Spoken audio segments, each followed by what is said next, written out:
liturgical coordinator in the Archdiocese of Nairobi, also serving as the chairman for Commission for Liturgy in the Archdiocese, and I'm currently also serving as the Father in Charge St. Patrick's Parish in Thika within the Archdiocese of Nairobi. I would like to respond to the question on what liturgy is by asking you a very simple question. Yes, sir. Why did Jesus come here to stay with us here? Yeah. He came. You are right. Jesus came here to redeem us, to save us from sin, and that has a very long history, dating back from the times of Adam and Eve. Through the Old Testament, you read the story of the Israelites, how Moses was sent by God to Egypt to liberate the Israelites from slavery of Pharaoh, and the whole journey in the wilderness, going to the promised land, the coming of the kings like Saul, David, Solomon, then the time of the prophets. And most of the prophets were preparing the Jews for the coming of the Messiah, Jesus Christ. And then particularly Prophet Isaiah talks so much about coming of Emmanuel, God with us. And this brings us now to New Testament when Jesus Christ was born. And actually the question is very timely. We are preparing for Christmas in a few days in time from now. And then Jesus was born. He did his public ministry, they say approximately for 3 years, and the climax of it all is his death, his passion, death and resurrection, what he called the Paschal mystery.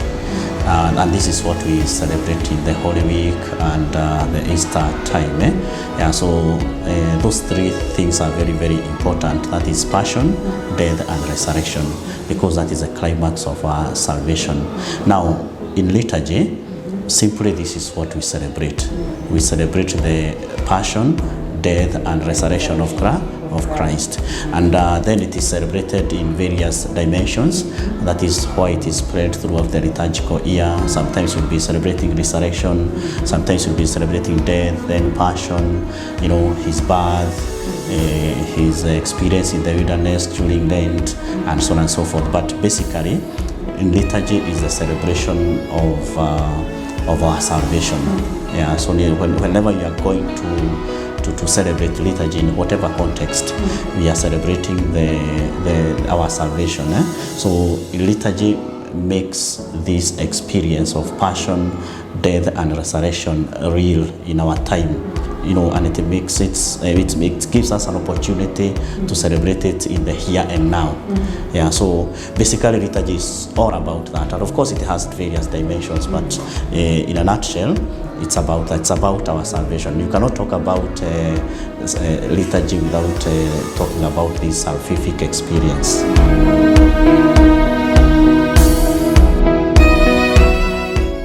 The best way is to ensure that you are well prepared in your heart, because you are going to meet Christ in the liturgy. So disposition of the heart is very, very, very important. You need to prepare yourself. So if, for example, you are going to receive a certain sacrament, you are supposed to prepare yourself.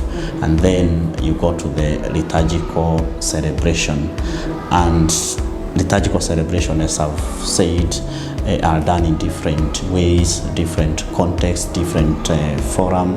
But as Catholics, we know that the best way to celebrate the liturgy is through celebration of the Eucharist, because this is the source and summit of the life of the Church, as you will find it in the Catechism of the Catholic Church.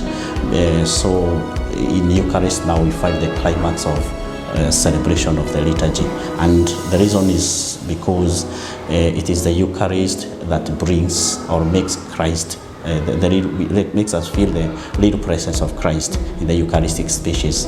That is the bread and wine that is transformed into body and blood of Christ. So we have that personal encounter with Christ.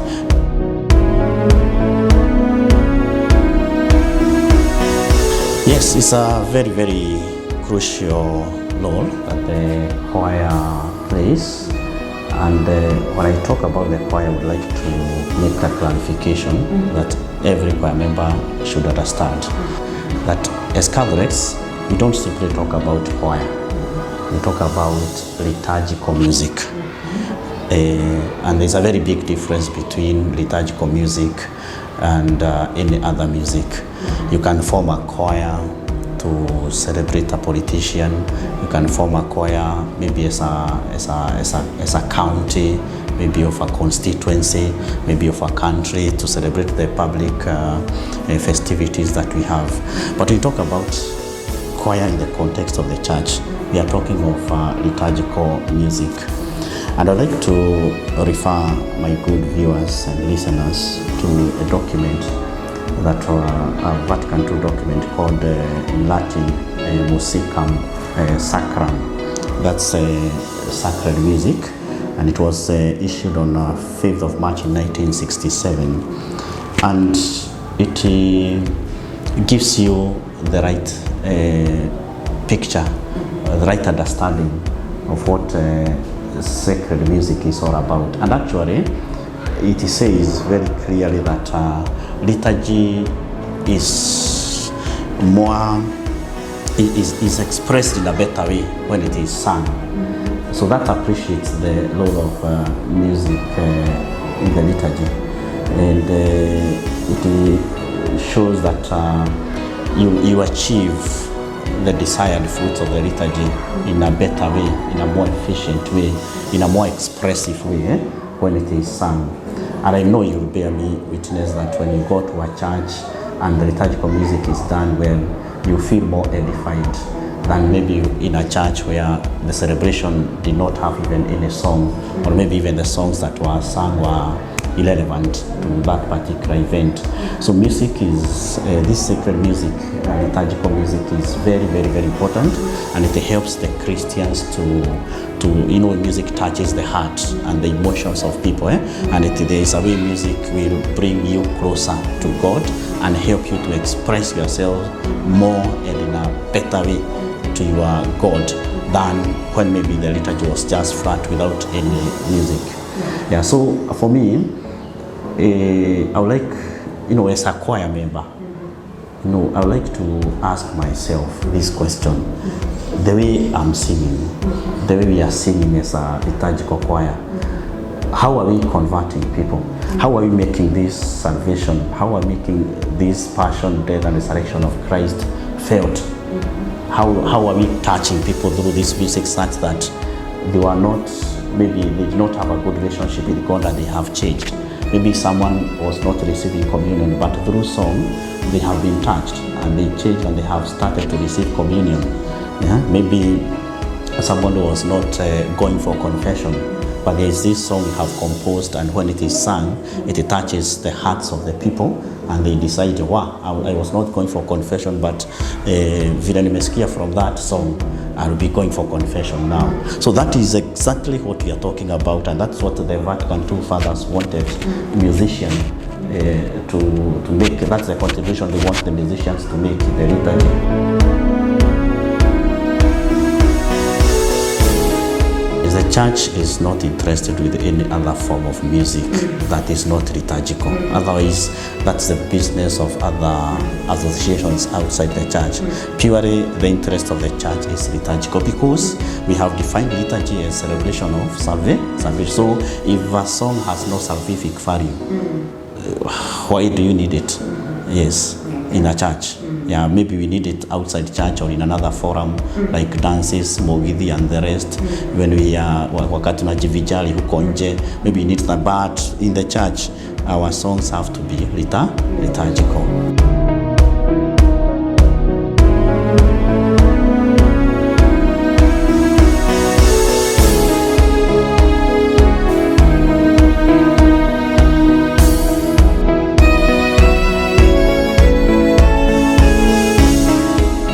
Allow me to give you a brief background of these guidelines. And I want first and foremost to clarify, as you can see that in the guidelines, these are guidelines issued by the Archbishop himself.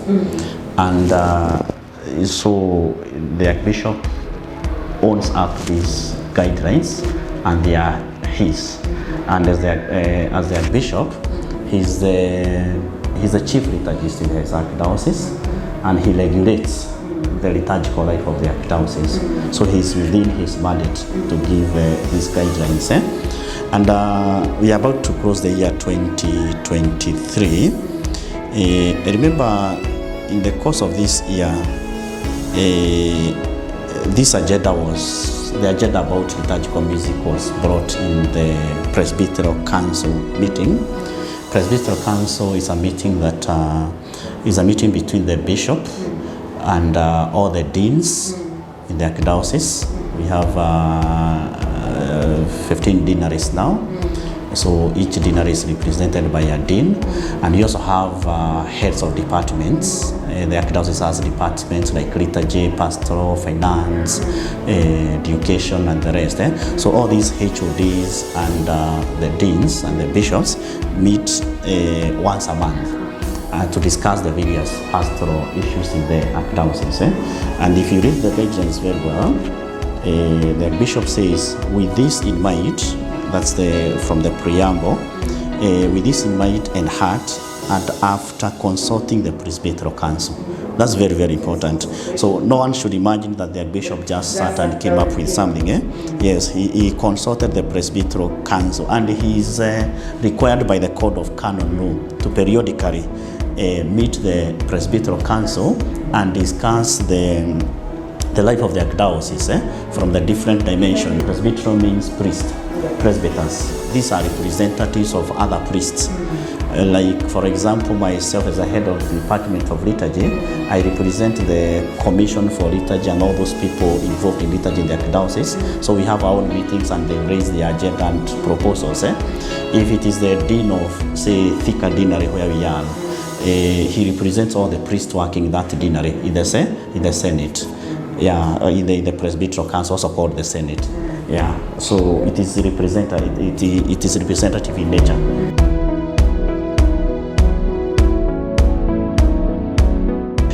It talks about all parish finance councils must actively engage in annual budget preparation, resources mobilization, expenditure, ensuring accountability for choir finances at all levels. This Salome is nothing new in the archdiocese. All parishes have finance councils, and they are supposed to actively engage in budgeting, coming up with a budget for the parish, and also look for ways of mobilizing resources, and then also monitor how money is spent. Of course, ensuring that there is accountability. So choir, there is no choir that is independent of any parish. Choirs belong to parishes. And so finance council is just a reminder maybe of something that people have not been doing. So the bishop is in short telling the finance councils, get into the finances of the choir. They are not supposed to be independent. If a choir, for example, you have a budget of 1 million the following year, the finance council should help you, and these finance councils are composed of people who are experts, yes, experts in finance matters. So these people should guide the choir members. This is how you make a budget, and then if you make a budget of 1 million, where are we going to get this money from? Yeah, so those are the questions. So His Grace is asking finance councils not to leave choirs to be dependent in matters finances, because even in other groups are also monitored. Yes, even the parish, when you give sadaka and tithe, the finance council runs this money. Yeah, so there's nothing so strange about that. Yeah, there's another thing there about commercialization of the choir activities. And His Grace says it is strictly prohibited. What is to commercialize? I think that's a question. Yes, and for me, the way I'm interpreting this guidance means that you are in choir for money, not for liturgy. For money. It's not about salvation. Yours is the amount of money you are going to make. And this is something we have seen. There are some people who are taking advantage of the choir activities, and for them it is their time to make money. This is what the bishop is saying, a big no. Because you cannot take advantage of liturgical activities to make money. It is wrong.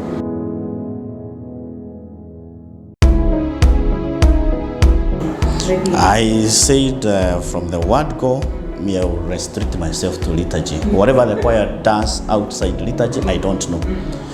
But me, I'm talking about liturgy. We are in mass.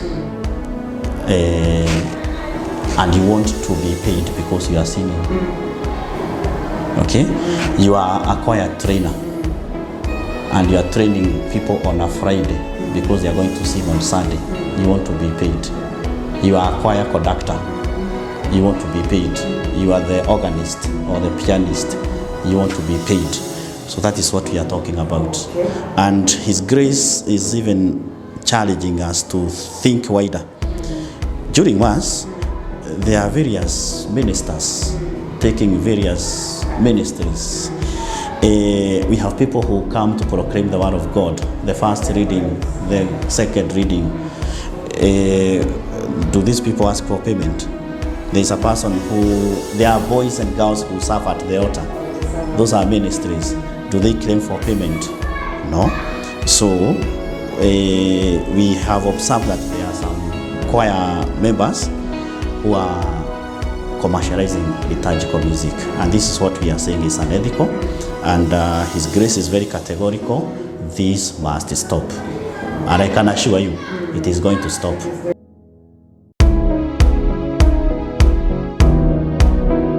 It is okay for the couple to give the choir, but it is not okay for the choir to charge the couple. Yes, that you are even negotiating. How much are you giving us? And if you don't give, you are not going to sing. And yet you are I'm assuming that now we are in St. Patrick's Thika. Mr. and Mrs. So and so are wedding and they are parishioners.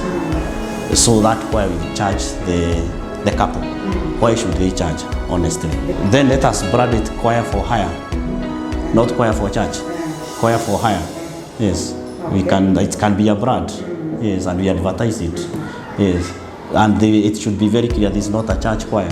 This is a choir for hire. Yes, it's a choir for hire. So yes, and we respect each other on that ground. Ile choir, haikuwagi choir ya church, inakuwaga choir ya kulipishwa. Yes, yes. So that's what His grace is talking about. Because it's very unfair. It's very, very, very unfair. Yes, that we are in a parish, there is a funeral, you cannot even avail yourselves. Yeah. So if you are working, fine, that's something people can always understand. But now this issue, it is becoming too much. Yes, becoming too much. Getting out of hand. Yes. Okay. There is difference between being given and charging. Yes. So if they follow the right procedures through the parish priest of the parish they are coming from and where they are going, and they go, fine. Maybe they are moving from Nairobi to Nyeri, fine.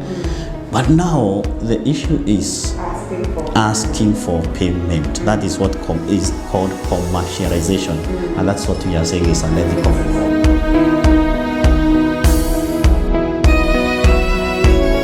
Target with the title that is talking about composition of new songs, whereby His grace is saying that these songs first and foremost must be checked in terms of their theological content, comprehensibility of the song to the ordinary singer, if I may call them ordinary singers, those who are not experts in music, and so that is it. So when you are coming up with a new song, it has to be checked by the relevant ecclesiastical authorities.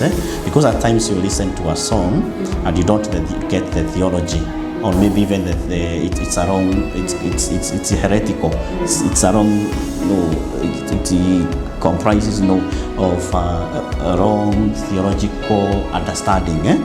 Yeah. Now your question is about whether if that song is put on YouTube or wherever and you are paid, whether it is wrong or can be termed commercialization. The issue is this: if this song Out of this song, you earn some money. Whose money is it? Belongs to the choir and by extension the church. That's a bone of contention now. Yes. Yes, this money belongs to the church.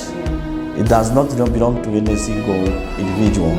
Yes, so you cannot call it yours.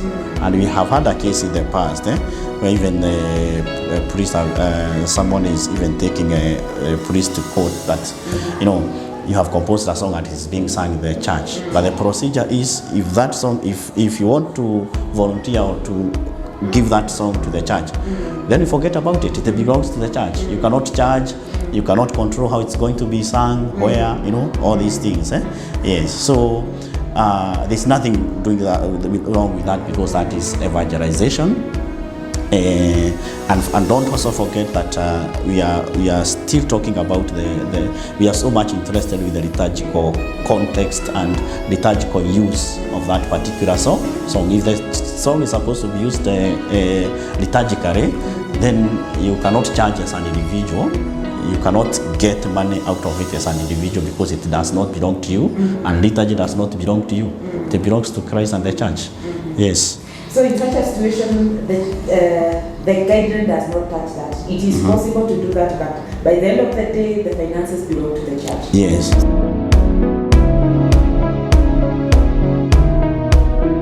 Not just can. You remember we talked about finance council. Yes, the finance council should fund that choir, because what is being produced does not belong to any individual or to choir. It belongs to the church. Wow. Yes.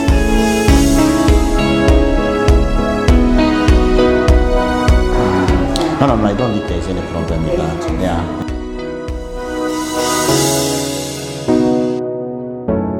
We'll be adopting the term trainer instead of director. Yeah. So the Archbishop says that the term director is more secular than Christian or religious. So we are only aligning things to fit in our liturgical language. So when you are a director, you look like a CEO of a company, director. Yes. And the church would also like us to be humble. Even if you are so much talented, you also have to remember that you are humble. So the Archbishop is talking about using the term trainer, because your work is not like that one of a director in a company, but your work is to train people to be better musicians in the church. Yeah, and I think that's something that should not even create so much problem, because I find it even more grammatical than liturgical. So it's just like a few years ago in the Archdiocese, we also changed the position of chairman in the parishes from chairman to moderator, and it was a clarification of roles. We are clarifying who is supposed to play which role, because when you call someone a chairman, the chairman of a parish is the father in charge. Yeah, but now the others are called moderators. So we don't want to be using the term director to mean one who is training. Yeah, because when you call him director, we are only human. That person will feel like they are even higher than the elected leaders of the choir. Sometimes that person may even develop a sense of entitlement and feel even like they are greater, they are higher than even the priest, the chaplains. Director is not a small person. As actually, I think this term is just it's bringing us to a position. It's taking you back to your position. You are a trainer.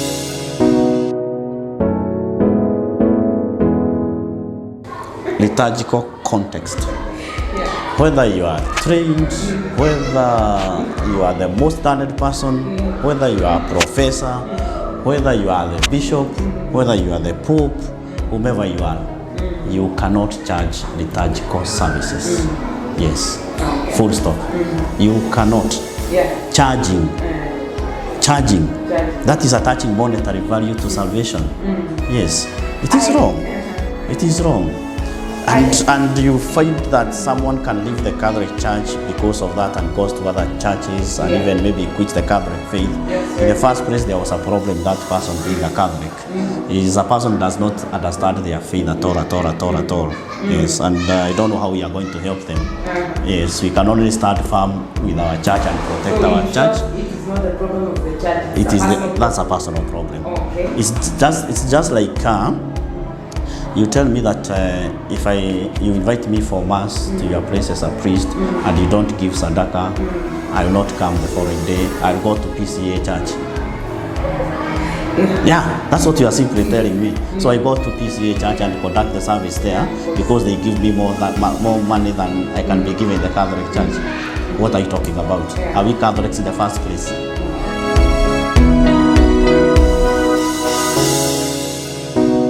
Actually, even personally, I have done that in the past where I have always worked. I ensured the choir trainers, appreciating the good work they do for the liturgy, they are given a token. But it's not payment and they cannot ask for it. That's the difference.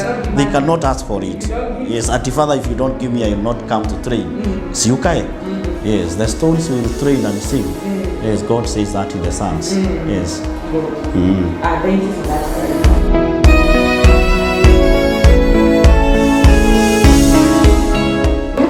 Yeah, I think on this guideline I would like to go through it word by word, because I know it's an emotive issue, but I can tell you for free, those people who have a big problem with this are those who have been making money out of it. And I want to declare once again, their days are numbered if they are not over. The choir festivals are temporarily suspended, temporarily. So that can be 1 week, that can be 2 years.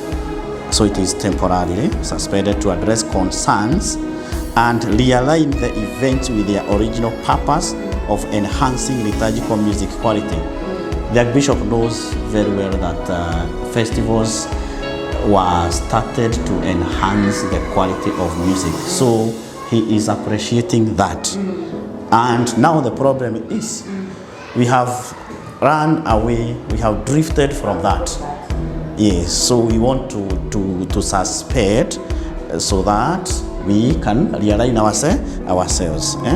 Okay, this hiatus, this break, aims to cool down heightened competition. You realize that these festivals are sometimes you even wonder whether we are still in the church.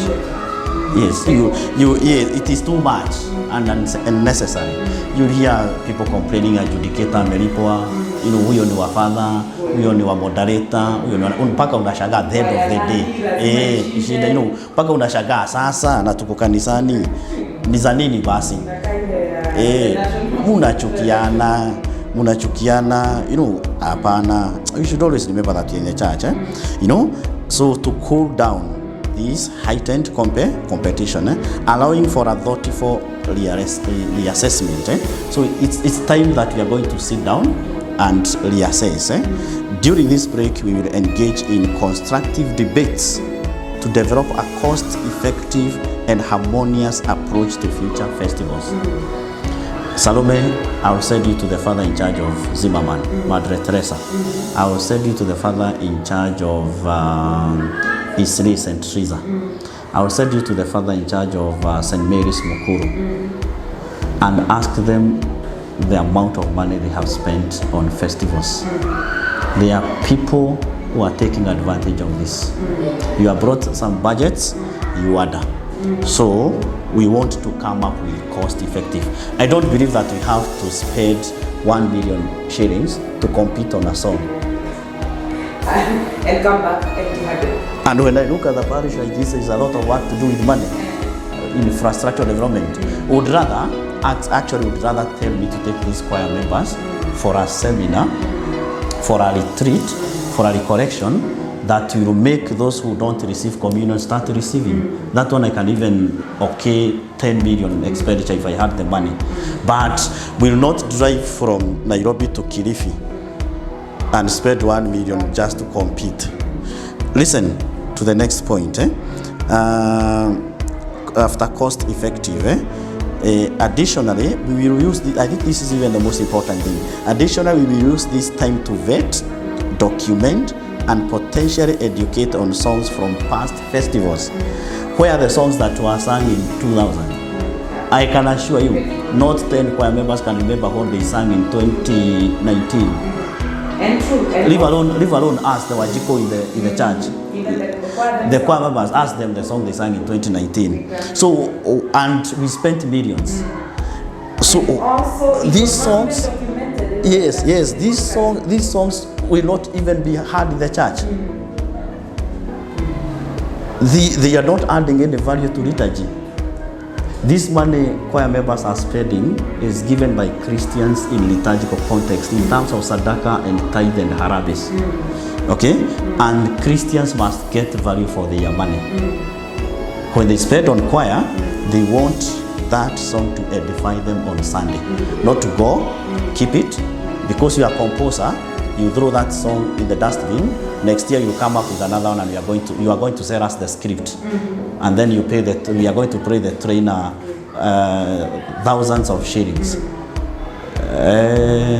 I'm very happy kwamba that is in the past. Yes, as we speak, that is in the past. Yes. So educate songs from the past first, ensuring their meaningful integration into liturgical celebration. So what will happen in future when festivals are back? And I can assure you, hata hatutakaa sana, watu waache siasa. Tunarudi kwa festivals, lakini festivals iko na utaratibu. We want to ask ourselves, which song are we competing on? It is this song. So how are you going to integrate it in the liturgy? If it is not possible to integrate it, ondoa. Yes. I actually would like to see a situation whereby people are competing to sing the song Nenyonete. That is very common and cuts across the Kikuyu land. Even you take it to town to Nani Kikuyus, they will sing that song. You see? That's what I'm talking about. And coming up other masses. Right now, the list has been revised. Exactly. We align it. Yes, we align it to the ulimwengu from dunia ulimwengu. Yes, we come up with such things, and and now you see the difference. People may not want that because they are not the ones who have composed they are not the ones who have come up with the new mission. So they know that we will not be able to make money out of that song. You see? And that's why that's why I'm very much ready to face this opposition. But what do I do now? Will I sit back and see people exploit my church? No, I'm not ready for that. Yes. So basically, that's all about the festivals. We, in a nutshell, to reduce that unnecessary competition. Okay, and then these songs, how they are going to be integrated in liturgical celebrations. Yes. So just to understand these guidelines, and if you want peace in the church, don't come with your personal selfish interests. Come to church to seek for salvation. If you are coming to church to seek for anything else, umegonga nje. Uko nje, uko bali sana. And this is what we are trying to curb. Personal interest, and actually it's not about you. We say that liturgy is a gift from Christ to the church. So even that talent of singing is a gift you have been given by God to use it in the church. So it is not yours. You could be the best musician in the whole of Africa, I think south of Sahara, north of Limpopo, but that gift is not yours. It belongs to church. Yes, it's just like me as a priest. I don't charge for services I offer. Yeah, and because I know it's a gift, it's a talent God has given me, and I am supposed to use it in the church. So wale watu watakuwa na shida ni wale watu wamezoea kukulia kwaya. Hao wajue tu hiyo sasa, that is in the past. Waseme kwa hivyo. Na waombe Mungu atawasaidia wengine But Yes. again, you have said the church has not limited them to use their talent elsewhere where they feel that they can earn through their talent. Yeah, no problem. Yes. Just as we don't limit engineers to make money with their talents outside the church. Yes. Yeah. Thank you. Thank you so much. Asante. Asante, nimeshukuru. Karibu sana. Yes. Haya. And I look forward to the outcome of the deliberation on first times. Okay. Yes. Sawa sawa. Thank you very much. Okay, thank you.